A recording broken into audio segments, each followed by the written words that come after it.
Promotions ಏನೂ ಆಗ್ತಾ ಇಲ್ವಾ? ಮದುವೆ ಡಿಲೇ ಆಗ್ತಾ ಇದೆಯಾ? ಮದುವೆ ಆದ್ರೂ ಮಕ್ಕಳು ಆಗದೇ ಇರುವಂತಹ ಸಮಸ್ಯೆಯನ್ನು ಎದುರಿಸ್ತಾ ಇದ್ದೀರಾ? ನೀವು ಎಷ್ಟೇ ಕಷ್ಟಪಟ್ಟರು, ಏನೆಲ್ಲ ಪ್ರಯತ್ನ ಪಟ್ಟರು, ಯಾವ ಜಾಗದಿಂದ ಶುರು ಮಾಡಿದ್ರೋ ಮತ್ತೆ ಅದೇ ಜಾಗಕ್ಕೆ ಬಂದು ನಿಲ್ತಾ ಇದ್ದೀರಾ? ಇದಕ್ಕೆಲ್ಲ ಎಷ್ಟೊಂದು ಕಾರಣಗಳಿದೆ. ಆದರೆ ಅದರಲ್ಲೂ ಒಂದು ಕಾಳಸರ್ಪದೋಷ.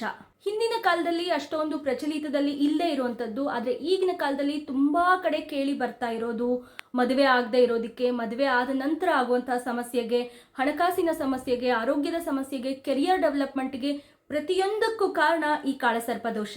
ನಿಮ್ಮ ಜಾತಕದಲ್ಲಿ ಏನಾದ್ರೂ ಕಾಳಸರ್ಪದೋಷ ಇದ್ರೆ ಇದೇ ಎಲ್ಲದಕ್ಕೂ ಸಮಸ್ಯೆ. ಹಾಗಾದ್ರೆ ಈ ಕಾಳಸರ್ಪದೋಷ ಅಂದ್ರೇನು? ಎಲ್ಲರ ಜಾತಕದಲ್ಲೂ ಈ ದೋಷ ಒಂದೇ ತರ ಸಮಸ್ಯೆಯನ್ನ ಕೊಡುತ್ತಾ? ಎಲ್ಲರಿಗೂ ಒಂದೇ ತರಹದ ಕಾಳಸರ್ಪದೋಷ ಇದೆಯಾ? ಎಷ್ಟು ತರಹದ ಕಾಳಸರ್ಪದೋಷ ಇದೆ? ನಿಮ್ಮ ಜಾತಕದಲ್ಲಿ ಈ ದೋಷ ಇದೆಯಾ ಇಲ್ವಾ? ಇದೆಲ್ಲದನ್ನು ತಿಳ್ಕೊಳ್ಳೋಣ. ತಪ್ಪದೆ ಈ ವಿಡಿಯೋನ ಕೊನೆವರೆಗೂ ನೋಡಿ. ನೀವು ನಮ್ಮ ಚಾನೆಲ್ನ ಫಸ್ಟ್ ಟೈಮ್ ನೋಡ್ತಾ ಇದ್ದೀರಾ? ಹಾಗಾದ್ರೆ ಸಬ್ಸ್ಕ್ರೈಬ್ ಮಾಡ್ಕೊಳ್ಳಿ, ಬೆಲ್ ಐಕಾನ್ ಅನ್ನ ಪ್ರೆಸ್ ಮಾಡಿ. ಇದೇ ತರ ಉಪಯುಕ್ತ ಮಾಹಿತಿಗಳನ್ನ ತಿಳಿಸ್ಕೊಡ್ತೀನಿ. ನಿಮ್ಮ ಹಿರಿಯರು, ತಂದೆ ತಾಯಿಗಳು, ಮನೆಯಲ್ಲಿರೋ ಹಿರಿಯರು ಏನಾದ್ರೂ ನಿಮ್ಮ ಜಾತಕವನ್ನ ಬರ್ಸಿದ್ರೆ, ಆ ಜಾತಕವನ್ನ ಹಿಡ್ಕೊಂಡ್ರೆ ಅಲ್ಲಿರೋ ರಾಹು ಮತ್ತೆ ಕೇತುವಿನ ಪ್ಲೇಸ್ಮೆಂಟ್ ನಿಮಗೆ ಕಾಳಸರ್ಪದೋಷ ಇದೆಯೋ ಇಲ್ವೋ ಅನ್ನೋದನ್ನ ತಿಳಿಸ್ಕೊಡುತ್ತೆ. ನಿಮ್ಮ ಹತ್ರ ಏನಾದ್ರೂ ಜಾತಕ ಇಲ್ಲ ಅನ್ನೋದಾದ್ರೆ ಯಾವುದೇ ತರಹದ ಆನ್ಲೈನ್ ಪ್ಲಾಟ್ಫಾರ್ಮ್ಗೆ ಹೋಗಿ, ತುಂಬಾ ಕಡೆ ಕುಂಡಲಿ ಇವಾಗ ಈಸಿಯಾಗಿ ದೊರಕ್ತಾ ಇದೆ. ಅಲ್ಲಿ ನಿಮ್ಮ date of birth, time of birth ಹಾಗೆ ಪ್ಲೇಸ್ ಆಫ್ ಬರ್ತ್ ನ ಕರೆಕ್ಟ್ ಆಗಿ ಮೆನ್ಷನ್ ಮಾಡಿ ನಿಮಗೆ ಕುಂಡಲಿ ಬರುತ್ತೆ. ಸೌತ್ ಇಂಡಿಯನ್ ಕುಂಡಲಿ, ನಾರ್ತ್ ಇಂಡಿಯನ್ ಕುಂಡಲಿ ಎರಡು ಸಪರೇಟ್ ಆಗಿರುತ್ತೆ. ಉತ್ತರ ಅಥವಾ ನಾರ್ತ್ ಟೈಪ್ ಕುಂಡಲಿ ಬಂದ್ರೆ ಅದನ್ನ ಇಟ್ಕೊಳ್ಳಿ, ನಿಮಗೆ ತುಂಬಾ ಚೆನ್ನಾಗಿ ಅರ್ಥ ಆಗತ್ತೆ. ರಾಹು ಮತ್ತೆ ಕೇತುವಿನ ಪ್ಲೇಸ್ಮೆಂಟ್ಸ್ ನ ನೋಡಿ. ರಾಹು ಇರುವುದರ ಎಕ್ಸಾಕ್ಟ್ ಆಪೋಸಿಟ್ ಆಗಿ ಕೇತು ಇರುತ್ತೆ.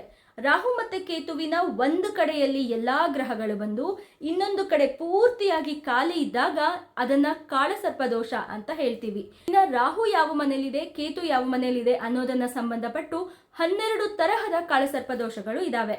ನಿಮ್ಮ ಜಾತಕದ ಲಗ್ನ ಅಸೆಂಡೆಂಟ್ ಅಂತ ಕೊಟ್ಟಿರ್ತಾರೆ. ಅಸೆಂಡೆಂಟ್ 1ನೇ ಮನೆ ಆದ್ರೆ ಅದ್ರದ್ದು ನೆಕ್ಸ್ಟ್ ಕಂಟಿನ್ಯೂಸ್ ಆಗಿ ಬರೋದು ಮನೆ ನಂಬರ್ಸ್ ಅನ್ನ ನೀವು ಕೌಂಟ್ ಮಾಡಬೇಕು. ನಿಮ್ಗೇನಾದ್ರೂ ಅದನ್ನ ತಿಳ್ಕೊಳ್ಳೋದಿಕ್ಕೆ ಕಷ್ಟ ಆದ್ರೆ ನನಗೆ ಮೆಸೇಜ್ ಮಾಡಿ, ಯಾವ ಸರ್ಪದೋಷ ನಿಮಗಿರೋದು ಅನ್ನೋದನ್ನ ನಾನು ತಿಳಿಸ್ಕೊಡ್ತೀನಿ. ಅಥವಾ ನಿಮ್ಮ ಜಾತಕದಲ್ಲಿ ಯಾವ ಸರ್ಪದೋಷ ಇದೆ ಅಂತ ನಿಮಗೆ ಕರೆಕ್ಟ್ ಆಗಿ ಗೊತ್ತಾದ್ರೆ ಅದರಿಂದ ಏನೆಲ್ಲ ಸಮಸ್ಯೆಗಳನ್ನ ಅನುಭವಿಸ್ತಾ ಇದ್ದೀರಾ, ಹಾಗೆ ಅದಕ್ಕೆ ಪರಿಹಾರಗಳೇನು ಅನ್ನೋದನ್ನ ತಿಳ್ಕೊಳ್ಳೋದಕ್ಕೆ ಈ ವಿಡಿಯೋನ ನೋಡಿ. ಇದನ್ನ ನೋಡೋಕೆ ನಿಮ್ಮ ರಾಶಿ, ಲಗ್ನ, ಸನ್ಶೈನ್ ಯಾವುದೂ ಕನ್ಸಿಡರ್ ಆಗೋದಿಲ್ಲ. ನಿಮ್ದು ಜಾತಕ ಏನೇ ಇದ್ರೂ, ನೀವು ಯಾವ ರಾಶಿಯವರಾಗಿದ್ರು, ಯಾವ ಲಗ್ನದವರಾಗಿದ್ರು, ನಿಮ್ಮ ಸನ್ಶೈನ್ ಯಾವ ತಾರೀಕಲ್ಲಿ ನೀವು ಹುಟ್ಟಿದ್ರು ಕೂಡ ನಿಮಗೆ ಕಾಳಸರ್ಪದೋಷ ಇರುತ್ತೆ. ರಾಹು 1ನೇ ಮನೆಯಲ್ಲಿದ್ದು ಕೇತು ಅದರಿಂದ 7ನೇ ಮನೆ ದೂರದಲ್ಲಿ ಇದ್ರೆ, ರಾಹು ಕೇತುವಿನ ಮಧ್ಯೆ ಯಾವುದೇ ಗ್ರಹಗಳು ಇಲ್ಲ ಅಂದ್ರೆ ಅದನ್ನ ಅನಂತ ಕಾಳಸರ್ಪದೋಷ ಅಂತ ಹೇಳ್ತೀವಿ. ರಾಹು 2ನೇ ಮನೆಯಲ್ಲಿದ್ದು ಕೇತು 8ನೇ ಮನೆಯಲ್ಲಿ ಇದ್ರೆ ಅದನ್ನ ಕುಳಿಕ ಕಾಳಸರ್ಪದೋಷ ಅಂತ ಹೇಳ್ತೀವಿ. ರಾಹು 3ನೇ ಮನೆಯಲ್ಲಿದ್ದು ಹಾಗೆ ಕೇತು 9ನೇ ಮನೆಯಲ್ಲಿದ್ದಾಗ ಅದನ್ನ ವಾಸುಕಿ ಕಾಳಸರ್ಪದೋಷ ಅಂತ ಹೇಳ್ತೀವಿ. ರಾಹು 4ನೇ ಮನೆಯಲ್ಲಿದ್ದು ಕೇತು 10ನೇ ಮನೆಯಲ್ಲಿ ಇದ್ದಾಗ ಸಂಕಫಲ ಕಾಳಸರ್ಪದೋಷ. ರಾಹು 5ನೇ ಮನೆಯಲ್ಲಿದ್ದು ಕೇತು 11ನೇ ಮನೆಯಲ್ಲಿದ್ದಾಗ ಪದ್ಮ ಕಾಳಸರ್ಪದೋಷ. ರಾಹು 6ನೇ ಮನೆಯಲ್ಲಿದ್ದು ಕೇತು 12ನೇ ಮನೆಯಲ್ಲಿದ್ರೆ ಅದನ್ನ ಮಹಾಪದ್ಮ ಕಾಳಸರ್ಪದೋಷ ಅಂತ ಹೇಳ್ತೀವಿ. ರಾಹು 7ನೇ ಮನೆ, ಕೇತು 1ನೇ ಮನೆ ಅಂದ್ರೆ ಕೇತು 1ನೇ ಮನೆಗೆ ಬಂದು ರಾಹು 7ನೇ ಮನೆಗೆ ಹೋಗಿರ್ತಾರೆ. ಇದನ್ನ ತಕ್ಷಕ ಕಾಳಸರ್ಪದೋಷ ಅಂತ ಹೇಳ್ತೀವಿ. ಕೇತು 2ನೇ ಮನೆಗೆ ಬಂದು ರಾಹು 8ನೇ ಮನೆಯಲ್ಲಿದ್ರೆ ಕಾರ್ಕೋಟಕ ಕಾಳಸರ್ಪದೋಷ. ಕೇತು 3ನೇ ಮನೆಗೆ ಬಂದು ರಾಹು 9ನೇ ಮನೆಯಲ್ಲಿದ್ರೆ ಶಂಕುಚದ ಕಾಳಸರ್ಪದೋಷ. ಕೇತು 4ನೇ ಮನೆಗೆ ಬಂದು ರಾಹು 10ನೇ ಮನೆ ಬಂದ್ರೆ ಘಾತಕ ಕಾಳಸರ್ಪದೋಷ. ಕೇತು 5ನೇ ಮನೆಯಲ್ಲಿದ್ದು ರಾಹು 11ನೇ ಮನೆಯಲ್ಲಿದ್ರೆ ವಿಷಧರ ಕಾಳಸರ್ಪದೋಷ. ಕೇತು 6ನೇ ಮನೆಯಲ್ಲಿದ್ದು ರಾಹು 12ನೇ ಮನೆಯಲ್ಲಿ ಇದ್ದಾಗ ಶೇಷನಾಗ ಕಾಳಸರ್ಪದೋಷ ಅಂತ ಹೇಳ್ತೀವಿ. ನಿಮ್ಮದು ಯಾವ ಸರ್ಪದೋಷ ಅಂತ ನೀವು ತಿಳ್ಕೊಂಡ್ರಾ? ಹಾಗಾದ್ರೆ ಅದರಿಂದ ಏನೆಲ್ಲ ಸಮಸ್ಯೆಗಳನ್ನ ಅನುಭವಿಸ್ತಿದ್ದೀರಾ, ಅದಕ್ಕೆ ಪರಿಹಾರಗಳೇನು ಅನ್ನೋದನ್ನ ನೋಡೋಣ. ಎಲ್ಲರಿಗೂ ನಮಸ್ಕಾರ. ಶ್ರೀ ಸೌರಭ ಯೂಟ್ಯೂಬ್ ಚಾನಲ್ಗೆ ನಿಮಗೆ ಮತ್ತೊಮ್ಮೆ ಸ್ವಾಗತ. ನಮ್ಮ ಚಾನೆಲ್ನ ಇನ್ನೂ ಸಬ್ಸ್ಕ್ರೈಬ್ ಮಾಡ್ಕೊಂಡಿಲ್ಲ ಅಂದ್ರೆ ದಯವಿಟ್ಟು ಸಬ್ಸ್ಕ್ರೈಬ್ ಮಾಡ್ಕೊಳ್ಳಿ. ಕಾಳಸರ್ಪ ದೋಷದಲ್ಲಿ ಎಷ್ಟೊಂದು ವಿಧ ಇದಾವೆ ಅನ್ನೋದನ್ನ ನಾನು ಹಾಗೆ ತಿಳಿಸ್ಕೊಟ್ಟಿದ್ದೀನಿ. ಈ 12 ಸರ್ಪ ದೋಷಗಳಲ್ಲಿ ನಿಮ್ಮದು ಯಾವ ಸರ್ಪದೋಷ ಅಂತ ತಿಳ್ಕೊಂಡ್ರೆ ಈ ಕಂಪ್ಲೀಟ್ ಲೆಂತ್ ವಿಡಿಯೋದಲ್ಲಿ ನಿಮ್ಮ ಸರ್ಪದೋಷ ಯಾವುದು ಅನ್ನೋದನ್ನ ಡಿಸ್ಕ್ರಿಪ್ಷನ್ ಅಲ್ಲಿ ಮೆನ್ಷನ್ ಮಾಡಿದ್ದೀನಿ ವಿತ್ ಟೈಮಿಂಗ್. ಅದನ್ನ ಕ್ಲಿಕ್ ಮಾಡಿ ನಿಮ್ಮ ದೋಷದ ಬಗ್ಗೆ ನೀವು ಕ್ಲೀನ್ ಆಗಿ ತಿಳ್ಕೊಳ್ಳಿ. ಹಾಗೆ ಅದಕ್ಕೆ ಪರಿಹಾರಗಳು, ಸಲಹೆಗಳನ್ನೆಲ್ಲ ವಿಡಿಯೋ ಕೊನೆಯಲ್ಲಿ ತಪ್ಪದೆ ನೋಡಿ. ರಾಹು 1ನೇ ಮನೆಯಲ್ಲಿದ್ದು ಕೇತು 7ನೇ ಮನೆಯಲ್ಲಿದ್ದು ರಾಹು ಮತ್ತೆ ಕೇತುವಿನ ಒಂದು ಕಡೆ ಮಾತ್ರ ಉಳಿದ ಎಲ್ಲಾ ಗ್ರಹಗಳು ಬಂದು ಇನ್ನೊಂದು ಕಡೆ ಖಾಲಿ ಇದ್ದಾಗ ಬರುವಂತದ್ದೇ ಕಾಳಸರ್ಪ ದೋಷ. ಈ ದೋಷ ಇರುವಂತಹ ವ್ಯಕ್ತಿಯಲ್ಲಿ ವ್ಯಕ್ತಿಗತ ಸಂಘರ್ಷ ತುಂಬಾ ಜಾಸ್ತಿ ಇರುತ್ತೆ. ಮುಂದೆ ಹೆಜ್ಜೆ ಇಡೋದಿಕ್ಕೆ ತುಂಬಾ ತರಹದ ಕಷ್ಟಗಳನ್ನೇ ನೋಡ್ತಾ ಇರ್ತಾರೆ. ಅವರಿಗೆ ಕಲಿಯೋ ವಯಸ್ಸಲ್ಲಿ ಸರಿಯಾದ ಗುರುಗಳು ಸಿಗದೆ ಇರುವಂತದ್ದು, ಗುರುಗಳು ಸರಿಯಾಗಿ ಸಿಕ್ಕಾಗ ಅವರಿಗೆ ಕಲಿಯೋದಿಕ್ಕೆ ವ್ಯವಸ್ಥೆಗಳು ಚೆನ್ನಾಗಿರದೆ ಇರುವಂತದ್ದು, ಈ ತರ ಇನ್ನು ಹೆಚ್ಚಿನ ಕಷ್ಟಗಳನ್ನ ಇವರು ಅನುಭವಿಸ್ತಾ ಇರ್ತಾರೆ. ಈ ದೋಷ ಇರುವಂತಹ ವ್ಯಕ್ತಿಗಳು ಕೆಲಸದಲ್ಲಿ ಅಡೆತಡೆಗಳನ್ನ ಫೇಸ್ ಮಾಡ್ತಾ ಇರ್ತಾರೆ. ಜೊತೆಗೆ ಫೋಕಸ್ ಕೂಡ ಒಂದೇ ವಿಷಯದ ಬಗ್ಗೆ ಕರೆಕ್ಟ್ ಆಗಿರೋದಿಲ್ಲ. ಒಂದಿಷ್ಟು ವರ್ಷಗಳಾದ್ಮೇಲೆ ಇದನ್ನ ಹೌದು ನನ್ನ ಕೈಲಿ ಏನೂ ಮಾಡೋದಿಕ್ಕಾಗಲ್ಲ ಅಂತ ನಿರ್ಧಾರಕ್ಕೆ ಬಂದ್ಬಿಡ್ತಾರೆ. ಮನಸ್ಸಿಗೆ ಶಾಂತಿ ಇರೋದಿಲ್ಲ. ಮನಸ್ಸಿನ ಶಾಂತಿ ಹಾಳು ಮಾಡುವಂತಹ ಪರಿಸ್ಥಿತಿಗಳು ನಿಮ್ಮ ಮುಂದೆ ತುಂಬಾ ಸರಿ ಬರ್ತಾ ಇರುತ್ತೆ. ನೀವು ಬೇರೆಯವರನ್ನ ಕಂಪೇರ್ ಮಾಡಿ ನಿಮ್ಮನ್ನ ನೀವೇ ಸ್ವತಃ ಡಿಮೋಟಿವೇಟ್ ಮಾಡ್ಕೋತಾ ಇರ್ತೀರಾ. ಇನ್ನು ವಿವಾಹ ಜೀವನ ಕೂಡ ಅಷ್ಟು ಸರಿಯಾಗಿರೋದಿಲ್ಲ. ನಿಮ್ಮ ಮನಸ್ಸಿಗೆ ಏನೋ ಒಂದು ಅಸಮಾಧಾನ ಯಾವಾಗ್ಲೂ ಕಾಡ್ತಾ ಇರುತ್ತೆ. ಮನೇಲಿದ್ರೂ ಏನೋ ಒಂದು ಕಿರಿಕಿರಿನ ನೀವು ಅನುಭವಿಸ್ತಾನೆ ಇರ್ತೀರಾ. ಆರೋಗ್ಯ ವಿಚಾರದಲ್ಲಿ ಹೇಳ್ಬೇಕಂದ್ರೆ ನಿಮಗೆ ಹೊಟ್ಟೆ ನೋವು ಸದಾ ಕಾಲ ಪೀಡಿಸ್ತಾನೆ ಇರುತ್ತೆ. ಜೊತೆಗೆ ನಿಮ್ಮ ಮುಖದಲ್ಲಿ ಪಿಂಪಲ್ಸ್ ಯಾವಾಗ್ಲೂ ಇರುತ್ತೆ. ಪಿಂಪಲ್ಸ್ ರೆಡ್ಡಿಶ್ ಆಗೋದು, ಅದರಿಂದ ರಕ್ತ ಬರೋದು, ಈ ತರ ನೋವುಗಳಾಗೋದು ಕಾಣಿಸ್ತಾ ಇರುತ್ತೆ. ಪಿಂಪಲ್ಸ್ ಇರ್ಲಿಲ್ಲ ಅಂದ್ರೂ ಯಾವುದೋ ಒಂದು ಕಟ್ ಮಾರ್ಕ್ಸ್, ಎಲ್ಲೋ ಮುಖದಲ್ಲಿ ಎಲ್ಲೋ ಒಂದು ಕಟ್ ಮಾರ್ಕ್ಸ್, ಯಾವಾಗ್ಲೂ ಮುಖದಿಂದ ಒಂದಿಷ್ಟು ರಕ್ತ ಅನ್ನೋದನ್ನ ನೀವು ನೋಡ್ತಾನೆ ಇರ್ತೀರಾ. ಇದನ್ನೆಲ್ಲ ಜೀವನದಲ್ಲಿ ಫೇಸ್ ಮಾಡ್ಕೊಂಡ್ಬಂದು ಇನ್ನೇನು ಜೀವನದಲ್ಲಿ ಒಂದು ತರ ಸೆಟಲ್ ಆಗ್ತಾ ಇದ್ದೀನಿ, ಹಣ ಸಂಪಾದನೆ ಮಾಡ್ತಿದ್ದೀನಿ, ಎಲ್ಲ ಸರಿಯೋಯ್ತು ಅಂತ ಸಂಪಾದನೆಗೆ ನಿಂತ್ರೆ ಸಂಪಾದನೆ ಮಾಡಿದ ಅಂತ ಹಣ ನಿಮ್ಗೆ ಸೇವ್ ಮಾಡೋದಕ್ಕೂ ಕಷ್ಟ ಆಗ್ತಾ ಇರುತ್ತೆ. ಜೊತೆಗೆ ಸರ್ಕಾರದ ಕಡೆಯಿಂದ, ಗೌರ್ಮೆಂಟ್ ಕಡೆಯಿಂದ ನಿಮ್ಗೆ ಏನೋ ಒಂದು ತೊಂದರೆಗಳಾಗ್ತಾ ಇರುತ್ತೆ. ಯಾವ್ದಾದ್ರು ವೆಹಿಕಲ್ಗೆ ಫೈನ್ಸ್ ಕಟ್ಟೋದು, ಲಿಟಿಗೇಷನ್ಸ್ ಬರೋದು, ಈ ತರ ಕಷ್ಟಗಳನ್ನು ಕೂಡ ನೀವು ನೋಡ್ತೀರಾ. ನೀವು ಸ್ವತಃ ಲೇಜಿ ಪರ್ಸನ್ಸ್ ಆಗಿರ್ತೀರಾ. ನಿಮಗೆ ಬಿಸ್ನೆಸ್ ಅಷ್ಟಾಗಿ ಸಕ್ಸಸ್ ಕೊಡೋದಿಲ್ಲ. ಬಿಸ್ನೆಸ್ ಮಾಡ್ತಾ ಇದ್ರೆ ಬಿಸ್ನೆಸ್ ಅಲ್ಲಿ ಸುತ್ತಮುತ್ತ ಶತ್ರುಗಳೇ ಜಾಸ್ತಿ ಇರ್ತಾರೆ. ಅನಂತ ಕಾಳ ಸರ್ಪ ದೋಷ ಇರೋರು ಇದೇ ತರ ಪರಿಸ್ಥಿತಿಯನ್ನ ಅನುಭವಿಸ್ತಿದ್ರೆ ನಿಮಗಾಗಿರುವಂತಹ ತೊಂದರೆಗಳೇನು ಅನ್ನೋದನ್ನ ಕಮೆಂಟ್ ಅಲ್ಲಿ ನಮಗೆ ತಿಳಿಸ್ಕೊಡಿ. ಇನ್ನ ಹೌದು ನಂದ್ರಲ್ಲಿ ರಾಹು ಕೇತುವಿನ ಪೊಸಿಷನ್ ಇದೆ ಆದ್ರೆ ನನಗೆ ಅಷ್ಟೊಂದು ಸಮಸ್ಯೆಗಳಿಲ್ಲ ಅನ್ನೋದಾದ್ರೆ ಅದನ್ನು ಯಾಕೆ ಅಂತ ನಾನು ಕೊನೆಯಲ್ಲಿ ಹೇಳ್ತೀನಿ. ಹಾಗೆ ಈ ಸರ್ಪ ದೋಷಕ್ಕೆ ಪರಿಹಾರ ಏನು, ಸಲಹೆ ಏನು ಅನ್ನೋದನ್ನ ತಿಳ್ಕೊಳ್ಳೋದಿಕ್ಕೆ ಕೊನೆವರೆಗೂ ಈ ವಿಡಿಯೋನ ತಪ್ಪದೆ ನೋಡಿ. ಎರಡನೇದಾಗಿ ಬರೋದು ಕುಳಿಕ ಕಾಳಸರ್ಪ ದೋಷ. ರಾಹು 2ನೇ ಮನೆಯಲ್ಲಿದ್ದು ಕೇತು 8ನೇ ಮನೆಯಲ್ಲಿದ್ದು ಎಲ್ಲಾ ಗ್ರಹಗಳು ರಾಹು ಕೇತುವಿನ ಒಂದು ಬದಿ ಬಂದು ಇನ್ನೊಂದು ಬದಿ ಖಾಲಿ ಇದ್ದಾಗ ಬರುವಂತದ್ದು ಕುಳಿಕ ಕಾಳಸರ್ಪ ದೋಷ. ಈ ಕುಳಿಕ ಕಾಳಸರ್ಪ ದೋಷ ನಿಮ್ಮ ಪರಿವಾರದ ಮೇಲೆ ಪರಿಣಾಮವನ್ನ ಬೀರುತ್ತೆ. ಇದು ನಿಮ್ಮ ಮನೆಯಲ್ಲಿ ನಿಮಗೆ ಮಾನ ಸನ್ಮಾನಗಳು ಸಿಗದೆ ಇರೋ ಹಾಗೆ ಮಾಡುತ್ತೆ. ನಿಮ್ಮ ತಪ್ಪು ಇದ್ರೂ ಇಲ್ಲದೆ ಇದ್ರೂ ನಿಮ್ಮ ಮನೆಯಲ್ಲಿ ಎಲ್ಲರೂ ನಿಮ್ಮನ್ನ ಒಂಥರ ಡಿಗ್ರೇಡ್ ಮಾಡ್ತಾ ಇರ್ತಾರೆ. ನೀವು ಫ್ರೆಂಡ್ಸ್ ಅಂತ ಅನ್ಕೊಂಡಿರೋರೆ ನಿಮಗೆ ಪದೇ ಪದೇ ಮೋಸ ಮಾಡ್ತಿರ್ತಾರೆ. ನಿಮ್ಮ ತಂದೆ ತಾಯಿಗಳು ಕೂಡ ನಿಮಗೆ ಮನೆಯಲ್ಲಿ ಅಷ್ಟೊಂದು ಇಂಪಾರ್ಟೆನ್ಸ್ ಕೊಡ್ತಾ ಇರೋದಿಲ್ಲ. ನಿಮಗೆ ಸ್ವತಃ ಅನ್ಸೋದಿಕ್ಕೆ ಶುರುವಾಗ್ಬಿಟ್ಟಿರುತ್ತೆ, ನನ್ನ ಅಣ್ಣನಿಗೋ ಅಥವಾ ತಂಗಿಗೋ ತುಂಬಾ ಪ್ರೀತಿ ಮಾಡ್ತಾರೆ, ನನ್ನ ಮೇಲೆ ಅಷ್ಟೊಂದು ಪ್ರೀತಿ ಇಲ್ಲ ಅಂತ. ಇದ್ರ ಜೊತೆಗೆ ನಿಮಗೆ ಸಂಬಂಧದವರು ಕೂಡ ನಿಮ್ಮನ್ನ ಅಷ್ಟೊಂದು ಚೆನ್ನಾಗಿ ಟ್ರೀಟ್ ಮಾಡೋದಿಲ್ಲ. ಅವರು ನಿಮಗೆ ಪದೇ ಪದೇ ಹರ್ಟ್ ಮಾಡ್ತಾ ಇರ್ತಾರೆ.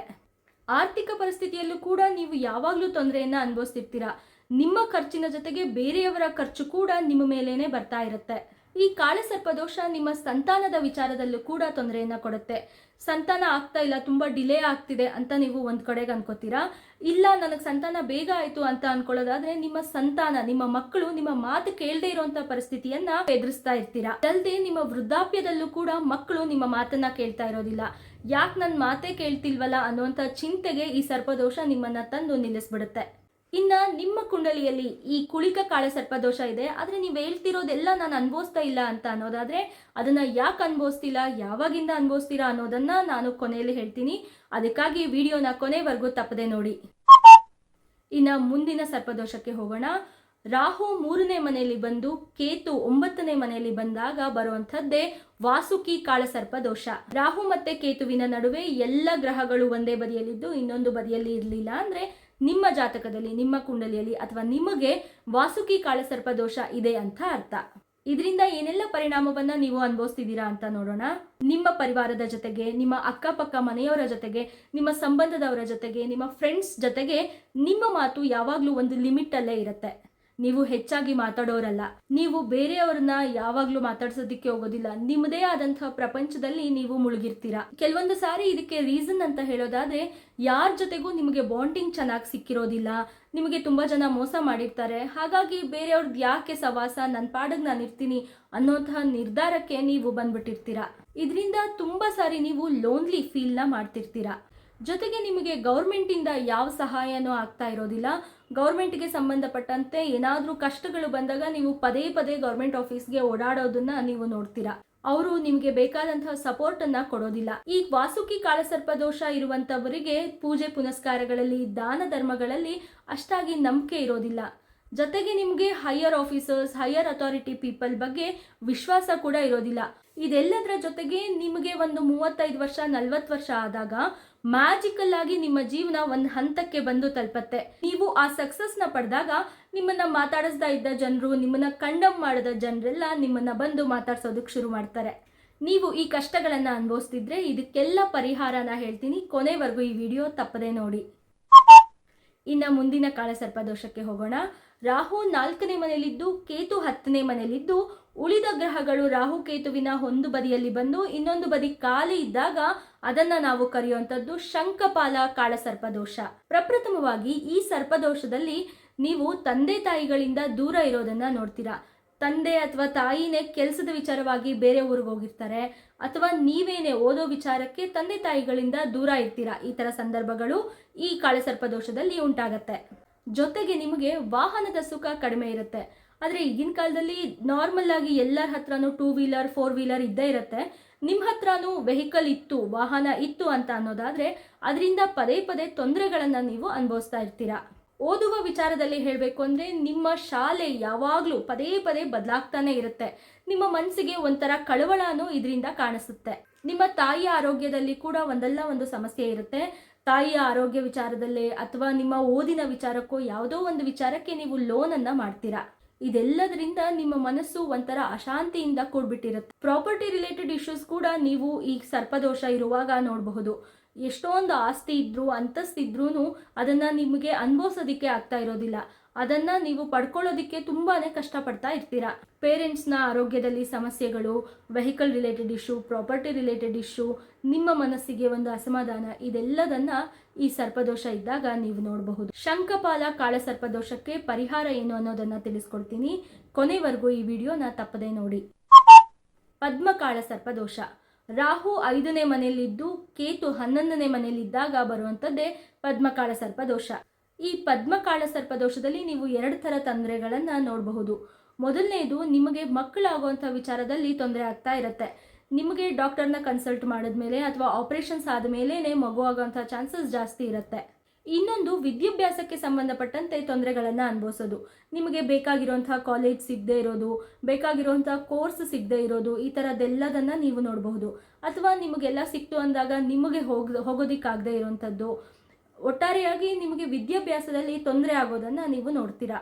ಓದುವಾಗ ಒಳ್ಳೆ ಗೈಡೆನ್ಸ್ ಸಿಗೋದಿಲ್ಲ, ಒಳ್ಳೆಯವರು ನಿಮ್ಮ ಜೊತೆಗಿರೋದಿಲ್ಲ. ನಿಮ್ಮ ತಲೆಯಲ್ಲಿ ಬರುವಂತಹ ಬೇರೆ ಬೇರೆ ಥಾಟ್ಸಿಂದ ನೀವು ಡಿಸ್ಟ್ರಾಕ್ಟ್ ಆಗಿಬಿಡ್ತೀರಾ. ಮೋಸ್ಟ್ ಪ್ರಾಬಬ್ಲಿ ಈ ಪದ್ಮಕಾಳ ಸರ್ಪದೋಷ ಇರೋರಿಗೆ ಸೆಕ್ಷುಯಲ್ ಥಾಟ್ಸ್ ಸಿಕ್ಕಾಪಟ್ಟೆ ಡಿಸ್ಟರ್ಬ್ ಮಾಡುತ್ತೆ. ನಂತರ ನೀವು ತುಂಬ ಕ್ಲೋಸ್ ಅಂದ್ಕೊಂಡಿರೋ ಒಬ್ಬ ಫ್ರೆಂಡ್, ನಿಮ್ಮ ಜೊತೆಗೆ ತುಂಬ ದಿನದಿಂದ ಇದ್ದಂತಹ ಒಬ್ಬ ಫ್ರೆಂಡ್ ನಿಮ್ಮ ಶತ್ರು ಆಗಿ ಒಂದೇ ಸತಿ ಚೇಂಜ್ ಆಗಿಬಿಡ್ತಾರೆ. ನಾನು ಇದನ್ನು ನಿನ್ನಿಂದ ಎಕ್ಸ್ಪೆಕ್ಟ್ ಮಾಡಿರಲಿಲ್ಲ, ತುಂಬ ಚೇಂಜ್ ಆಗಿದೆಯಾ ಅಂತ ನಿಮ್ಮಲ್ಲೇ ನೀವೇನೆ ಒಂದು ನೋವನ್ನು ಅನುಭವಿಸ್ತೀರಾ. ಇನ್ನು ವೃದ್ಧಾಪ್ಯದಲ್ಲಿ ಕೂಡ ನಿಮ್ಮ ಮಕ್ಕಳಿಂದ ಚಿಂತೆಗೆ ಒಳಗಾಗೋದನ್ನು ನೀವು ನೋಡ್ತೀರಾ. ಆದರೆ ಇದ್ರ ಜೊತೆಗೆ ನಿಮಗೆ ಜನಗಳು ಹೆಂಗಿರ್ತಾರೆ ಅಂತ ಒಂದು ಕಡೆಯಿಂದ ಗೊತ್ತಾಕೊಂಡು ಬಂದಿರುತ್ತಲ್ವಾ, ನೀವು ಈ ಸಿಚುಯೇಷನಲ್ಲಿ ಪಾಲಿಟಿಕ್ಸ್ಗೆ ಹೋದರೆ ನಿಮಗೆ ಸಕ್ಸಸ್ ಖಂಡಿತವಾಗ್ಲೂ ಸಿಗತ್ತೆ. ಎಷ್ಟೊಂದು ಜನ ಈ ಕಾಳಸರ್ಪ ದೋಷ ಇರೋರು ಪೊಲಿಟಿಕಲಿ ತುಂಬ ಹೆಸರು ಮಾಡಿದ್ದಾರೆ. ಕೊನೆವರೆಗೂ ಈ ವಿಡಿಯೋನ ನೋಡಿ, ಆಗ ನಿಮಗೆ ಈ ಕಾಳಸರ್ಪ ದೋಷದಿಂದ ಹೇಗೆ ಪರಿಹಾರವನ್ನು ಪಡ್ಕೋಬಹುದು, ಇದು ಒಳ್ಳೇದಾ ಕೆಟ್ಟದ್ದಾ ಅನ್ನೋದು ಕೂಡ ನಿಮಗೆ ಗೊತ್ತಾಗತ್ತೆ. ಇನ್ನು ಮುಂದೆ ಬರ್ತಾ ಇರೋದು ಮಹಾಪದ್ಮ ಕಾಳಸರ್ಪ ದೋಷ. ರಾಹು 6ನೇ ಮನೆಯಲ್ಲಿ ಬಂದು ಕೇತು 12ನೇ ಮನೆಯಲ್ಲಿ ಬಂದಾಗ ಎಲ್ಲ ಗ್ರಹಗಳು ಒಂದೇ ಬದಿಯಲ್ಲಿದ್ದು ಇನ್ನೊಂದು ಬದಿ ಖಾಲಿ ಇದ್ದಾಗ ಬರುವಂಥದ್ದು ಮಹಾಪದ್ಮ ಕಾಳಸರ್ಪ ದೋಷ. ಈ ದೋಷ ಎಲ್ಲದಕ್ಕಿಂತ ಮುಖ್ಯವಾಗಿ ನಿಮ್ಮ ಆರೋಗ್ಯದ ಮೇಲೆ ಕೆಟ್ಟ ಪ್ರಭಾವವನ್ನು ಬೀರುತ್ತೆ. ಇವತ್ತೇನೋ ಒಂದು ಕಾಯಿಲೆ ಇತ್ತು, ಯಾವುದೋ ಒಂದು ನೋವಿಂದ ಬಳಲ್ತಿದ್ದೀರಾ, ಇನ್ನೊಂದೆರಡು ದಿನದಲ್ಲಿ ಅದು ಹುಷಾರಾಯಿತು ಅಂತಿದ್ದಂಗೆ ಅದು ಬಿಟ್ಟು ಇನ್ನೊಂದು ಯಾವುದೋ ನೋವಿಂದ ಬಳಲೋದಕ್ಕೆ ಶುರು ಮಾಡ್ತೀರಾ. ಅದು ಸರಿ ಹೋಯ್ತು ಅಂತಿದ್ದಂಗೆ ಮತ್ತೊಂದು ನೋವು ನಿಮ್ಮನ್ನು ಬಾಧಿಸೋದಕ್ಕೆ ಶುರು ಮಾಡುತ್ತೆ. ಈ ಮಹಾಪದ್ಮ ಕಾಳಸರ್ಪ ದೋಷದಲ್ಲಿ ನಿಮ್ಮ ಆರ್ಥಿಕ ಪರಿಸ್ಥಿತಿ ಕೂಡ ಚೆನ್ನಾಗಿರೋದಿಲ್ಲ. ನಿಮ್ಮ ಸಂಪಾದನೆಗೆ ತಕ್ಕಷ್ಟು ಖರ್ಚು ಯಾವಾಗಲೂ ಇದ್ದೇ ಇರುತ್ತೆ. ನಿಮ್ಮ ಮನೆಯಲ್ಲಿ ಒಂದಲ್ಲ ಒಂದು ಖರ್ಚಾಗ್ತಾ ಇರುತ್ತೆ, ಏನೋ ಒಂದು ಬೇಕಾಗಿರುತ್ತೆ, ಈ ಖರ್ಚು ಆ ಖರ್ಚು ಅಂತ ತುಂಬಾನೇ ಖರ್ಚು ಮಾಡ್ತಾನೆ ಇರ್ತೀರ. ಮನಿ ಸೇವ್ ಮಾಡಬೇಕು ಅಂತ ಎಷ್ಟು ಅಂದ್ಕೊಂಡ್ರೂ ಸಾಧ್ಯನೇ ಆಗ್ತಾ ಇರೋದಿಲ್ಲ. ಇದರಿಂದ ನಿಮಗೆ ಜೀವನನೇ ಸಾಕು ಅನ್ನುವಂತಹ ಪರಿಸ್ಥಿತಿಗೆ ಬಂದು ನಿಂತುಬಿಟ್ಟಿರ್ತೀರ. ನೀವು ಪ್ರೀತಿ ಮಾಡಿರೋರ್ ಕಡೆಯಿಂದ ಕೂಡ ಪ್ರೀತಿ ವಾಪಸ್ ಬರ್ದೇ ಇರುವಂತಹ ನೋವನ್ನ ಅನುಭವಿಸ್ತಾ ಇರ್ತೀರಾ. ಗುಪ್ತ ಶತ್ರುಗಳು ಕೂಡ ನಿಮ್ಮನ್ನ ಬಾಧಿಸೋದಿಕ್ಕೆ ಶುರು ಮಾಡ್ತಾರೆ. ಏನ್ ತಪ್ಪಾಗ್ತಿದೆ, ಏನೋ ಒಂದು ನೋವಾಗ್ತಿದೆಯಲ್ಲ, ಏನು ಅನ್ನೋದು ಕೂಡ ನಿಮಗೆ ಅರ್ಥ ಆಗೋದಿಲ್ಲ. ಕೆರಿಯರ್ಗೆ ಸಂಬಂಧಪಟ್ಟಂಗೆ ನಿಮಗೆ ಒಳ್ಳೆ ಮ್ಯಾನೇಜರ್, ಒಳ್ಳೆ ಬಾಸ್ ಸಿಗದೆ ಇರೋದು, ಯಾವಾಗಲೂ ಕಿರಿಕಿರಿ ಮಾಡೋರು ನಿಮ್ಮ ಜೊತೆಗಿರ್ತಾರೆ. ನೀವು ಅನ್ಕೊಂಡಿರೋಷ್ಟು ಏಳಿಗೆಯನ್ನ ನೀವು ನೋಡ್ತಾ ಇರೋದಿಲ್ಲ. ಅಯ್ಯೋ ಯಾಕೆ ಬಿಡು, ಈ ದೇಶ ಬಿಟ್ಬಿಟ್ಟು ಬೇರೆ ದೇಶಕ್ಕಾದ್ರೂ ಹೋಗೋಣ ಅನ್ನೋ ಪ್ರಯತ್ನವನ್ನು ನೀವು ಮಾಡ್ತೀರಾ. ಆದರೆ ವೀಸಾ ವಿಚಾರವಾಗೂ ಒಂದಿಷ್ಟು ಗೊಂದಲಗಳು ಆಗತ್ತೆ. ಇದೆಲ್ಲ ಮಾಡಿ ಸರಿ ಫಾರಿನ್ ಕಂಟ್ರೀಸ್ಗೆ ಹೋಗಿ ಅರ್ನ್ ಮಾಡ್ತಿದ್ದೀನಿ ಅಂತಂದ್ರೂ ಅಲ್ಲೂ ಕೂಡ ನೀವು ಸಂಪಾದನೆ ಮಾಡಿದಷ್ಟೇ ಖರ್ಚು ನಿಮ್ಮ ಜೀವನದಲ್ಲಿ ಇರುತ್ತೆ. ಇದಕ್ಕೆ ಏನೆಲ್ಲ ಪರಿಹಾರ ಮಾಡಬೇಕು ಅನ್ನೋದನ್ನ ತಿಳ್ಕೊಳ್ಳೋಣ. ಈ ವಿಡಿಯೋನ ತಪ್ಪದೆ ಕೊನೆವರೆಗೂ ನೋಡಿ. 7ನೇ ತರಹದ ಕಾಳಸರ್ಪದೋಷ, ಇದನ್ನ ನಾವು ತಕ್ಷಕ ಕಾಳಸರ್ಪದೋಷ ಅಂತ ಕರಿತೀವಿ. ರಾಹು 7ನೇ ಮನೆಯಲ್ಲಿದ್ದು ಕೇತು 1ನೇ ಮನೆಯಲ್ಲಿ ಬಂದು, ರಾಹು ಕೇತುವಿನ ನಡುವಿನ ಒಂದು ಬದಿಯಲ್ಲಿ ಮಾತ್ರ ಎಲ್ಲಾ ಗ್ರಹಗಳಿದ್ದು ಇನ್ನೊಂದು ಬದಿ ಖಾಲಿ ಇದ್ದಾಗ ಬರುವಂತದ್ದೇ ತಕ್ಷಕ ಕಾಳಸರ್ಪ ದೋಷ. ಈ ದೋಷದಿಂದ ನಿಮಗೆ ಬಿಸ್ನೆಸ್ ಅಲ್ಲಿ ತೊಂದರೆಗಳು ಬರುತ್ತೆ, ಪಾರ್ಟ್ನರ್ಶಿಪ್ ಅಲ್ಲಿ ತೊಂದರೆಗಳು ಬರುತ್ತೆ. ಪ್ರತಿ ಸತಿ ನೀವು ಬಿಸ್ನೆಸ್ ನ ಚೇಂಜ್ ಮಾಡ್ತಾನೆ ಇರ್ತೀರಾ. ನೀವು ಪಾರ್ಟ್ನರ್ಶಿಪ್ ಅನ್ಕೊಂಡು ಬೇರೆಯವ್ರ ಜೊತೆಗೆ ಕೆಲಸ ಮಾಡ್ತಿದ್ರೆ ಅವರು ನಿಮ್ಮ ಜೊತೆಗೆ ಇದ್ದು ನಿಮ್ಮ ಕೆಲಸವನ್ನೇ ಕಲಿತು ಇನ್ನೊಂದು ಕಡೆ ಹೋಗಿ ಅವರು ಒಂದು ಬಿಸ್ನೆಸ್ ನ ಕಂಪನಿಯನ್ನ ಎಸ್ಟಾಬ್ಲಿಷ್ ಮಾಡ್ಬಿಡ್ತಾರೆ. ಇದರಿಂದ ನಿಮಗೆ ಲಾಸಸ್ ಜಾಸ್ತಿ ಆಗುತ್ತೆ. ಪ್ರೇಮ ಸಂಬಂಧಿತ ವಿಚಾರಗಳಲ್ಲಿ, ಪ್ರೀತಿಗೆ ಸಂಬಂಧಪಟ್ಟಂತ ವಿಚಾರಗಳಲ್ಲಿ ಕೂಡ ನೀವು ಅನ್ಕೊಂಡಾಗೆ ಆಗ್ತಾ ಇರೋದಿಲ್ಲ. ನಿಮ್ಮ ಜೊತೆ ಇದ್ದಂಥ ನಿಮ್ಮ ಸಂಗಾತಿ ಕೂಡ ನಿಮ್ಮನ್ನ ಅರ್ಥ ಮಾಡ್ಕೊಳ್ಳೋದ್ರಲ್ಲಿ ಎಡುತ್ತಾರೆ. ನೀವು ಹೇಳೋದು ಅವ್ರಿಗೆ ಕರೆಕ್ಟ್ ಆಗಿ ಅರ್ಥ ಆಗ್ತಿರೋಲ್ಲ, ಅವ್ರು ಹೇಳೋದು ನಿಮಗೆ ಕರೆಕ್ಟ್ ಆಗಿ ಅರ್ಥ ಆಗ್ತಾ ಇರೋದಿಲ್ಲ. ಇದರಿಂದ ವೈವಾಹಿಕ ಜೀವನದಲ್ಲಿ ಅಸಮಾಧಾನ ಉಂಟಾಗತ್ತೆ, ಶಾಂತಿ ಕಡಿಮೆ ಆಗತ್ತೆ, ಜಗಳಗಳು ಜಾಸ್ತಿ ಆಗತ್ತೆ. ಆದ್ರೆ ಒಂದಿಷ್ಟು ವರ್ಷಗಳ ನಂತರ ಯಾವಾಗ ನೀವು ನಿಮ್ಮ ಸಂಗಾತಿಯನ್ನ ಅರ್ಥ ಮಾಡ್ಕೊಳ್ಳೋದಿಕ್ಕೆ ಶುರು ಮಾಡ್ತೀರಲ್ಲ, ಅವ್ರಿಗೆ ನಿಮ್ಮನ್ನ ಅರ್ಥ ಮಾಡಿಸ್ಕೊಡೋದಿಕ್ಕೆ ಶುರು ಮಾಡ್ತೀರಲ್ಲ, ಅವಾಗ ನಿಮ್ಮ ಜೀವನ ಸರಿ ಹೋಗುತ್ತೆ. ಅಂದ್ಕೊಳ್ದೇ ಇರೋ ಕಡೆಯಿಂದ ನಿಮಗೆ ಮೋಸ ಆಗೋದು ಜಾಸ್ತಿ. ಇವರು ಹಿಂಗ್ ಮಾಡ್ತಾರೆ ಅಂತ ಅನ್ಕೊಂಡಿರ್ಲಿಲ್ಲ, ಮೋಸ ಹೋಗ್ಬಿಟ್ನಲ್ಲ ಅಂತ ಯೋಚನೆ ನಿಮಗೆ ಬರುತ್ತೆ. ಶಾರೀರಿಕವಾಗಿ ನಿಮ್ಮ ಆರೋಗ್ಯದ ಸಮಸ್ಯೆ ಜಾಸ್ತಿ ಆಗುವಂಥದ್ದು ಬರುತ್ತೆ. ಅದರಿಂದ ಖರ್ಚು ಕೂಡ ಜಾಸ್ತಿ ಆಗುತ್ತೆ. ಹಾಗೆ ನಿಮ್ಮಿಂದ ಸಾಲ ಇಸ್ಕೊಂಡಿರೋರು ಕೂಡ ಸಾಲನ ವಾಪಸ್ ಕೊಡೋದಕ್ಕೆ ಡಿಲೇ ಮಾಡ್ತಾರೆ, ಅಥವಾ ಅವ್ರು ಮರ್ತೆ ಹೋಗ್ಬಿಡ್ತಾರೆ, ಜೊತೆಗೆ ನೀವು ಕೂಡ ಮರ್ತೋಗ್ಬಿಡ್ತೀರಾ. ಇನ್ನ ನಿಮ್ಮ ಪಿತ್ರಾರ್ಜಿತ ಆಸ್ತಿಯಲ್ಲಿ ಕೂಡ ನಿಮಗೆ ಅಷ್ಟಾಗಿ ಲಾಭ ಆಗೋದಿಲ್ಲ. ಈ ಎಲ್ಲ ವಿಚಾರಗಳಿಗೆ ಪರಿಹಾರಗಳನ್ನ ತಿಳ್ಕೊಳ್ಳೋದಿಕ್ಕೆ ವಿಡಿಯೋನ ತಪ್ಪದೆ ಕೊನೆವರೆಗೂ ನೋಡಿ. ಇನ್ನ ನೆಕ್ಸ್ಟ್ ಹೋಗೋಣ. ರಾಹು 8ನೇ ಮನೆಯಲ್ಲಿದ್ದು ಕೇತು 2ನೇ ಮನೆಯಲ್ಲಿ ಇದ್ದಾಗ ಬರುವಂತದ್ದು ಕಾರ್ಕೋಟಕ ಕಾಳಸರ್ಪದೋಷ. ಕಾರ್ಕೋಟಕ ಕಾಳಸರ್ಪದೋಷ ಇರುವಂತಹ ವ್ಯಕ್ತಿಗಳಿಗೆ ಪ್ರಪ್ರಥಮವಾಗಿ ನಿಮ್ಮ ಲಕ್ ಫ್ಯಾಕ್ಟರ್ ಅಲ್ಲಿ, ನಿಮ್ಮ ಭಾಗ್ಯದಲ್ಲಿ ತೊಂದರೆಯನ್ನ ಅನುಭವಿಸ್ತಾ ಇರ್ತೀರಾ. ಯಾವುದೋ ಒಂದು ವಿಚಾರವಾಗಿ ನಿಮಗೆ ಬೈ ಚಾನ್ಸ್ ಒಳ್ಳೇದಾಗೋಯ್ತು, ಅಯ್ಯೋ ಇಷ್ಟೊಂದು ಚೆನ್ನಾಗಾಯ್ತಾ ಜೀವನ ಅಂತ ನಿಮ್ಗೆ ಅನ್ಕೊಳ್ಳೋದಕ್ಕೆ ಸಾಧ್ಯನೇ ಇಲ್ಲ. ನೀವು ಯಾವಾಗಲೂ ಕಷ್ಟಪಡಬೇಕು. ಕಷ್ಟಪಟ್ಟಿದ್ರ ಫಲ ಮಾತ್ರ ಖಂಡಿತವಾಗ್ಲೂ ಸಿಗುತ್ತೆ, ಆದರೆ ಹೆಚ್ಚಿನ ಕಷ್ಟಪಡಬೇಕು. ಜೀವನದ ಪ್ರತಿಯೊಂದು ಹೆಜ್ಜೆಯಲ್ಲಿ ನಿಮಗೆ ಕಷ್ಟ ಬರುತ್ತೆ. ಕಷ್ಟಗಳನ್ನೆಲ್ಲ ದಾಟಿ ಮುಂದಕ್ಕೆ ಹೋಗೋ ಅಷ್ಟರಲ್ಲಿ ನಿಮಗೆ ಜೀವನನೇ ಜಿಗುಪ್ಸೆ ಆಗೋಗ್ಬಿಟ್ಟಿರುತ್ತೆ. ನನ್ನ ಜೀವನ ಕಷ್ಟಗಳಿಲ್ಲದೆ ಮುಂದಕ್ಕೆ ಹೋಗೋದೇ ಇಲ್ಲ, ನನ್ನ ಜೀವನದಲ್ಲಿ ಕಷ್ಟಗಳು ಕಾಮನ್ ಅಂತ ಒಂದು ಸ್ಟೇಜ್ ಆದ್ಮೇಲೆ ನಿಮಗೆ ನೀವೇ ಅಂದ್ಕೊಳ್ಳೋದಕ್ಕೆ ಶುರು ಮಾಡ್ಬಿಡ್ತೀರಾ. ಕೆಲಸದ ವಿಚಾರದಲ್ಲೂ ಕೂಡ ಅಷ್ಟೇ. ಎಷ್ಟೊಂದು ಸರಿ ನಿಮಗೆ ಪ್ರಮೋಷನ್ಗಿಂತನೂ ಡಿಮೋಷನ್ನೇ ಆಗ್ಬಿಟ್ಟಿರುತ್ತೆ. ಅನ್ಕೊಂಡಷ್ಟು ಏನು ನಿಮಗೆ ಕೆರಿಯರ್ ಅಲ್ಲಿ ಸಿಗೋದಿಲ್ಲ. ತುಂಬಾ ಸರಿ ಜಾಬ್ ಚೇಂಜ್ ಮಾಡ್ತೀರಾ, ವ್ಯಾಪಾರ ವ್ಯವಹಾರ ಮಾಡ್ತಿದ್ರು ಅದರಲ್ಲೂ ಕೂಡ ಕಷ್ಟವನ್ನ ಅನುಭವಿಸ್ತೀರಾ. ಸಾಮಾಜಿಕವಾದಂಥ ಸಂಬಂಧ, ಆಂತರಿಕವಾದಂಥ ಸಂಬಂಧ, ಯಾವುದೇ ಸಂಬಂಧ ಇದ್ರೂ ಅದರಿಂದ ನಿಮಗೆ ನೆಮ್ಮದಿ ಇರೋದಿಲ್ಲ. ನೀವು ಮಾಡದೇ ಇರುವಂಥ ಕೆಲಸಗಳಲ್ಲೂ ಕೂಡ ನೀವು ಟೀಕೆಯನ್ನ ನೋಡ್ತೀರಾ.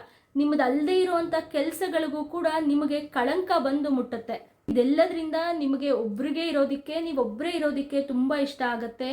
ನೀವು ಜ್ಯೋತಿಷ್ಯ, ತಂತ್ರ, ಮಂತ್ರಗಳಂತಹ ವಿದ್ಯೆಗಳನ್ನ ಕಲಿಯೋದಕ್ಕೆ ಶುರು ಮಾಡ್ತೀರಾ. ಹಾಗಾಗಿ ಇದೆಲ್ಲದರಿಂದ ಈ ಸರ್ಪದೋಷವನ್ನ ಕಠಿಣವಾದಂತಹ ಕಾಳಸರ್ಪದೋಷ ಅಂತ ನಾವು ಹೇಳ್ತೀವಿ. ಈ ಸರ್ಪದೋಷ ನಿಮಗಿದೆಯಾ, ಇದಕ್ಕೆ ಪರಿಹಾರಗಳೇನು ಅನ್ನೋದನ್ನ ತಿಳ್ಕೊಳ್ಳೋದಕ್ಕೆ ಈ ವಿಡಿಯೋನ ಕೊನೆವರೆಗೂ ತಪ್ಪದೆ ನೋಡಿ. ರಾಹು 9ನೇ ಮನೆಯಲ್ಲಿದ್ದು ಕೇತು 3ನೇ ಮನೆಯಲ್ಲಿದ್ದು ಎಲ್ಲ ಗ್ರಹಗಳು ಒಂದು ಬದಿಯಲ್ಲಿ ಬಂದು ಇನ್ನೊಂದು ಬದಿ ಖಾಲಿ ಇದ್ದಾಗ ಬರುವಂತದ್ದು ಶಂಖಚೂಡ ಕಾಳಸರ್ಪದೋಷ. ಇದರಿಂದ ಏನ್ ತೊಂದರೆಗಳಾಗತ್ತೆ ಅಂತ ನೋಡೋಣ. ಮೊದಲನೇದಾಗಿ, ಎಲ್ಲದಕ್ಕಿಂತ ಮುಖ್ಯವಾಗಿ ಇದು ನಿಮ್ಮ ತಂದೆಯವರಿಗೆ ಕಷ್ಟವನ್ನ ತಂದ್ಕೊಡತ್ತೆ. ನಿಮ್ಮ ತಂದೆಯವರು ಜೀವನೋಪಾಯಕ್ಕೆ ಏನಾದ್ರೂ ಅರ್ನ್ ಮಾಡಬೇಕು ಅಂತ ಅನ್ನೋದಕ್ಕೆ ಇರೋ ಜಾಗವನ್ನ ಬಿಟ್ಟು ಬೇರೆ ಜಾಗಕ್ಕೆ ಹೋಗ್ತಾರೆ. ಜೀವನದಲ್ಲಿ ಅಭಿವೃದ್ಧಿ ಹೊಂದೋದಕ್ಕೆ ನಿಮ್ಮ ತಂದೆ ತುಂಬಾನೇ ಕಷ್ಟಪಡ್ತಿರ್ತಾರೆ. ಹೆಚ್ಚಿನ ಸಂಘರ್ಷಗಳನ್ನ ಅವರು ಅನುಭವಿಸ್ಬೇಕಾಗತ್ತೆ. ಈ ದೋಷ ಒಬ್ಬ ವ್ಯಕ್ತಿಯನ್ನ ತುಂಬಾ ವೀಕ್ ಮಾಡ್ಬಿಡತ್ತೆ. ಹಣಕಾಸಿನ ವಿಚಾರದಲ್ಲಿ ಹೆಚ್ಚಿನ ಕಷ್ಟವನ್ನ ಪಡೋ ಹಾಗೆ ಮಾಡುತ್ತೆ. ವೈವಾಹಿಕ ಜೀವನದಲ್ಲಿ ಅಶಾಂತಿ ಉಂಟಾಗತ್ತೆ. ಫಿಸಿಕಲ್ ಪ್ಲೆಜರ್ ವಿಷಯದಲ್ಲಿ ತುಂಬಾನೇ ಕಷ್ಟಪಡ್ತೀರಾ. ನಿಮಗೆ ಸ್ಯಾಟಿಸ್ಫ್ಯಾಕ್ಷನ್ ಸಿಗೋದಿಲ್ಲ. ಸಾಮಾಜಿಕವಾಗಿ ಹಾಗೆ ಕಾನೂನಿನ ವಿಚಾರವಾಗಿ ಕೂಡ ಸಮಸ್ಯೆಗಳು ಬರೋದನ್ನು, ಅದು ನಿಮ್ಮ ಮಿತ್ರರೇ ತಂದು ಕೊಡೋದನ್ನು ನೀವು ನೋಡ್ತೀರಾ. ಸರ್ಕಾರದ ಕಡೆಯಿಂದ ಅಥವಾ ಸರ್ಕಾರದ ಕೆಲಸಗಳಲ್ಲಿ ನೀವು ತೊಂದರೆಯನ್ನು ಅನುಭವಿಸ್ತೀರಾ. ಯಾವುದೇ ತರಹದ ವಿಷಯಕ್ಕಾಗಲಿ ಸರ್ಕಾರಿ ಕಚೇರಿಗಳಿಗೆ ಓಡಾಡುವಾಗ ನಿಮಗೆ ಲಾಭ ಆಗೋದಿಲ್ಲ, ಹೆಚ್ಚಿನ ಓಡಾಟವನ್ನು ನೀವು ನೋಡ್ತೀರಾ. ಅದು ನಿಮಗೆ ಫಂಡ್ಸನ್ನು ಕ್ಲಿಯರ್ ಮಾಡಿಕೊಡದೆ ಹೆಚ್ಚಿನ ಫೈನ್ಸನ್ನೇ ತಂದು ಕೊಡುತ್ತೆ. ಎಷ್ಟೇ ಒಳ್ಳೆ ಪೊಸಿಷನಲ್ಲಿದ್ದರೂ, ಎಷ್ಟೇ ಹಣವನ್ನು ಸಂಪಾದನೆ ಮಾಡಿದ್ರೂ ಹಣ ಎಲ್ಲಿ ಹೋಯಿತು ಅನ್ನೋದು ನಿಮಗೆ ಗೊತ್ತಾಗೋದಿಲ್ಲ. ತುಂಬ ಹಣ ನಿಮ್ಮ ಕೈಯಿಂದ ಲಾಸ್ ಆಗ್ತಾ ಇರುತ್ತೆ, ತುಂಬ ಖರ್ಚಾಗ್ತಾ ಇರುತ್ತೆ. ಅಂಥ ಸಂದರ್ಭ ನಿಮಗೆ ಈ ಸರ್ಪದೋಷದಲ್ಲಿ ಬರುತ್ತೆ. ಇನ್ನು ಮುಂದೆ ನಿಮ್ಮ ಜೀವನ ಹೇಗಿರುತ್ತೆ, ಈ ಸರ್ಪದೋಷಕ್ಕೆ ಏನೆಲ್ಲ ಪರಿಹಾರ ಮಾಡಬೇಕು ಅನ್ನೋದನ್ನು ಹೇಳ್ತೀನಿ. ವಿಡಿಯೋನ ಕೊನೆವರೆಗೂ ತಪ್ಪದೆ ನೋಡಿ. ನೆಕ್ಸ್ಟ್ ಕಾಳಸರ್ಪದೋಷ ಯಾವುದು ಅಂತ ನೋಡೋಣ. ರಾಹು 10ನೇ ಮನೆಯಲ್ಲಿ ಬಂದು ಕೇತು 4ನೇ ಮನೆಯಲ್ಲಿ ಬಂದಾಗ ಬರುವಂಥದ್ದೇ ಘಾತಕ ಕಾಳಸರ್ಪದೋಷ.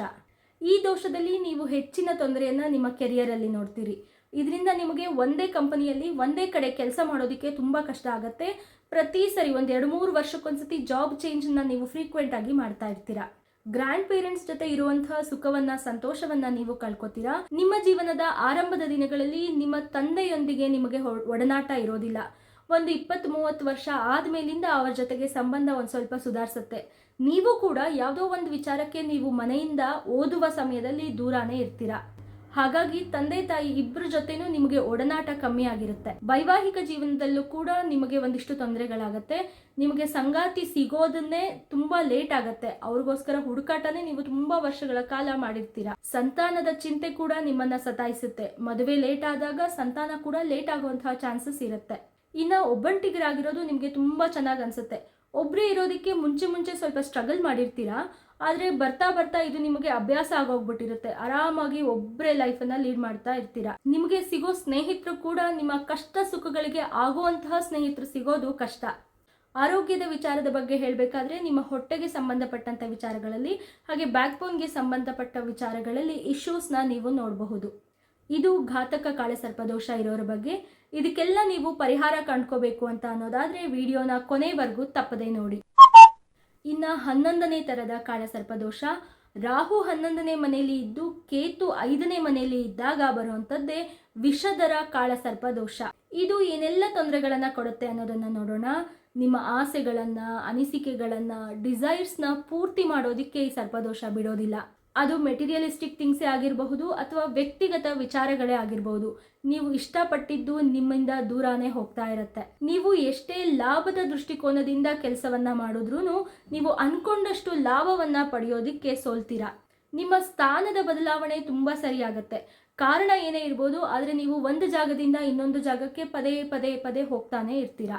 ನೀವು ಯಾವಾಗಲೂ ಇನ್ನೊಬ್ಬರನ್ನ ನೋಡಿಕೊಂಡು ಅವರು ನಿಮಗಿಂತ ಹೆಚ್ಚಾಗಿ ಸಂಪಾದನೆ ಮಾಡ್ತಿದ್ದಾರೆ ಅನ್ನೋದನ್ನ ಯೋಚನೆ ಮಾಡ್ತಾ ಜಲಸಿ ಫೀಲ್ ಮಾಡ್ತೀರಾ.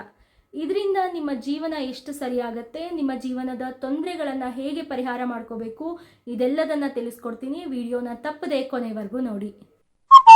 ಕೊನೆಯದಾಗಿ ರಾಹು 12ನೇ ಮನೆಗೆ ಬಂದು ಕೇತು 6ನೇ ಮನೆಗೆ ಬಂದು ರಾಹು ಕೇತುಗಳ ನಡುವೆ ಇರುವಂತಹ ಎಲ್ಲ ಗ್ರಹಗಳಿದ್ದು ಇನ್ನೊಂದು ಬದಿ ಖಾಲಿ ಇದ್ದಾಗ ಬರುವಂಥದ್ದು ಶೇಷನಾಗ ಕಾಳಸರ್ಪದೋಷ. ಇದು ನಿಮಗೆ ಆರೋಗ್ಯದ ವಿಚಾರದಲ್ಲಿ, ಹಣಕಾಸಿನ ವಿಚಾರಗಳಲ್ಲಿ ತೊಂದರೆಗಳನ್ನ ತೆಗೆದುಕೊಂಡು ಬರುತ್ತೆ. ಇದರಿಂದ ಪದೇ ನಿಮಗೆ ಆರೋಗ್ಯದ ವಿಚಾರದಲ್ಲಿ ತೊಂದರೆಗಳನ್ನ ನೋಡ್ತಾನೆ ಇರ್ತೀರಾ. ಹಾಸ್ಪಿಟಲೈಸ್ಡ್ ತುಂಬಾ ಸರಿ ಆಗ್ತೀರಾ. ಇದರಿಂದಾನೇ ಹೆಚ್ಚಾಗಿ ನಿಮ್ಮ ಹಣ ಖರ್ಚಾಗ್ತಾ ಇರುತ್ತೆ. ನಿಮ್ಮ ಇಮ್ಯುನಿಟಿ ಪವರ್ ಕೂಡ ತುಂಬಾ ಲೋ ಆಗಿರುತ್ತೆ. ಹಾಗಾಗಿ ಬೇರೆಯವರಿಗೆ ಬರುವಂತಹ ಜನರಲ್ ಮೆಡಿಕಲ್ ಇಶ್ಯೂಸ್ಗಿಂತ ನಿಮಗೆ ತುಂಬಾ ಡಿಫ್ರೆಂಟ್ ಆದಂತಹ ಹೆಲ್ತ್ ಇಶ್ಯೂಸ್, ಮೆಡಿಕಲ್ ಇಶ್ಯೂಸ್ ತುಂಬಾ ಜಾಸ್ತಿ ಇರುತ್ತೆ. ನಿಮ್ಮ ಜೀವನದಲ್ಲಿ ಏರಿಳಿತಗಳನ್ನ ಸದಾ ಕಾಲ ಅನುಭವಿಸಿ ಅದು ನಿಮ್ಮ ಫ್ರೆಂಡ್ ತರ ಆಗೋಗ್ಬಿಟ್ಟಿರುತ್ತೆ.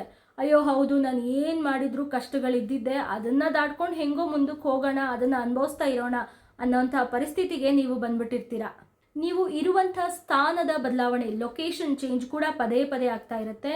ನೀವು ದೇಶ ಬಿಟ್ಟು ಹೋಗುವಂಥ ಚಾನ್ಸಸ್ ಕೂಡ ಜಾಸ್ತಿ ಇದೆ.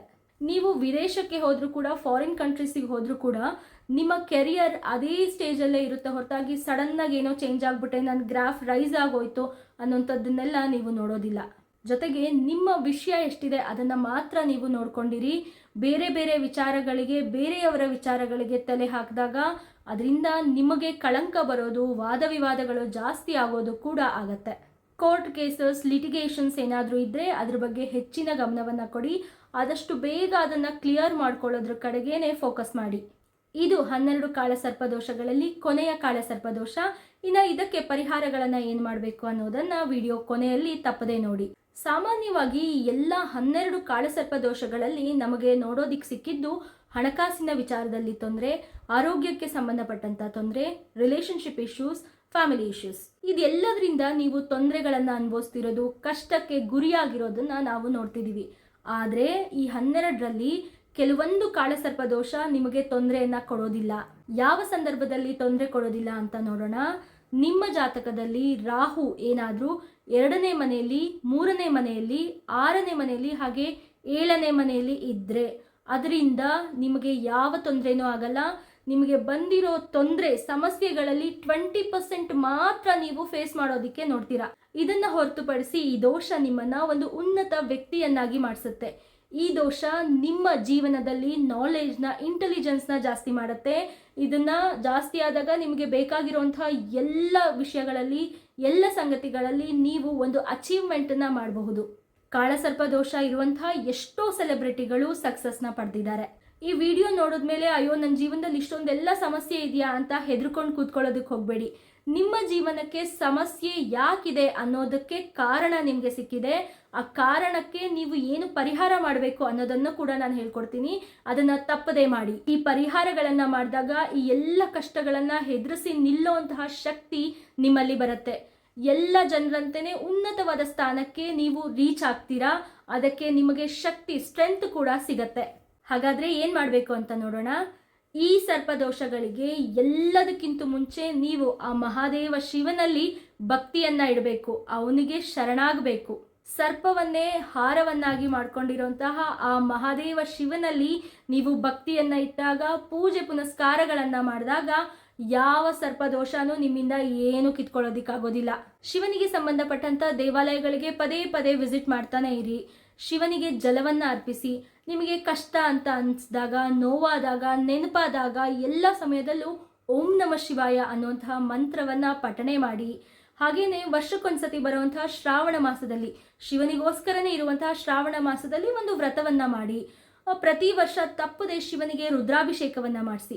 ಇದೆಲ್ಲದರಿಂದ ನಿಮಗೆ ಸರ್ಪದೋಷದಿಂದ ಮುಕ್ತಿ ಸಿಗತ್ತೆ. ಇದಲ್ಲದೆ ನೀವು ಕಾಳಸರ್ಪದೋಷಕ್ಕೆ ಇರುವಂತಹ ಸರ್ಪಶಾಂತಿಯನ್ನು ಕೂಡ ಮಾಡಿಸ್ಬೋದು. ಸುಮ್ಮನೆ ಹೇಳ್ದೆ ಅಂತ ಯಾವ್ದಾವ್ದೋ ದೇವಸ್ಥಾನಕ್ಕೆ ಹೋಗ್ಬಿಟ್ಟು ಸರ್ಪಶಾಂತಿ ಮಾಡಿಸ್ತೀರಾ ಅಂತೆಲ್ಲ ಕೇಳೋದಕ್ಕೆ ಹೋಗಬೇಡಿ. ಇದಕ್ಕೋಸ್ಕರನೇ ಇರುವಂತಹ ಘಾಟಿ ಸುಬ್ರಹ್ಮಣ್ಯಕ್ಕೆ, ಕುಕ್ಕೆ ಸುಬ್ರಹ್ಮಣ್ಯಕ್ಕೆ ಅಥವಾ ಕಾಳಹಸ್ತಿ ಕ್ಷೇತ್ರಗಳಿಗೆ ಹೋಗಿ ಒಂದು ಒಳ್ಳೆ ದಿನವನ್ನ ನೋಡಿಕೊಂಡು ಸರ್ಪಶಾಂತಿಯನ್ನ ಕೂಡ ಮಾಡಿಸ್ಕೊಂಡು ಬನ್ನಿ. ಇದಲ್ಲದೆ ನಿಮ್ಮ ಜಾತಕದಲ್ಲಿ ಕಾಳಸರ್ಪ ದೋಷ ಇದೆ, ಆದ್ರೆ ನಾನು ಹೇಳಿರೋ ಯಾವ ಸಮಸ್ಯೆಯನ್ನು ನೀವು ಇದುವರೆಗೂ ಅನುಭವಿಸಿಲ್ಲ ಅಂತ ಅನ್ನೋದಾದ್ರೆ ತಲೆನೇ ಕೆಡಿಸ್ಕೊಳಕ್ ಹೋಗ್ಬೇಡಿ. ನಿಮ್ಮ ಕೆಲಸ ಏನಿದೆ, ನೀವು ಏನು ಕೆಲಸವನ್ನ ಮಾಡ್ತಿದ್ದೀರಾ ಅದನ್ನ ನಿಷ್ಠೆಯಿಂದ ಮಾಡ್ಕೊಂಡು ಹೋಗಿ. ಏನು ನಿಮ್ಮನ್ನ ಬಾಧಿಸೋದಿಲ್ಲ. ಇನ್ನ ಇದು 12 ಕಾಳಸರ್ಪದೋಷಗಳು.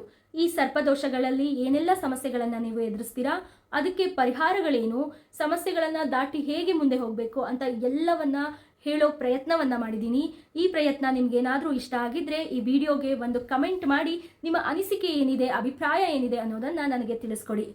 ಹಾಗೆ ಈ ವಿಡಿಯೋಗೆ ಒಂದು ಲೈಕ್ ಮಾಡಿ. ನಿಮಗೆ ಗೊತ್ತಿರೋರಿಗೆ, ನಿಮಗೆ ಸಂಬಂಧಪಟ್ಟಿರೋರ್ಗೆ ಯಾರಿಗಾದ್ರೂ ಕಾಳಸರ್ಪದೋಷ ಇದ್ರೆ ಈ ವಿಡಿಯೋನ ಅವರಿಗೆ ಶೇರ್ ಮಾಡಿ. ಜೊತೆಗೆ ನಮ್ಮ ಚಾನಲ್ನ ಇನ್ನೂ ಸಬ್ಸ್ಕ್ರೈಬ್ ಆಗಿಲ್ಲ ಅಂದರೆ ದಯವಿಟ್ಟು ಸಬ್ಸ್ಕ್ರೈಬ್ ಆಗಿ. ಈ ಥರನೇ ಇನ್ನೂ ಇಂಟ್ರೆಸ್ಟಿಂಗ್ ವಿಡಿಯೋಸ್ನ ನಿಮಗೆ ಕೊಡುವಂಥ ಪ್ರಯತ್ನವನ್ನು ನಾನು ಮಾಡ್ತಾ ಇರ್ತೀನಿ. ಎಲ್ಲರಿಗೂ ಒಳ್ಳೆಯದಾಗಲಿ. ಹರ ಹರ ಮಹಾದೇವ.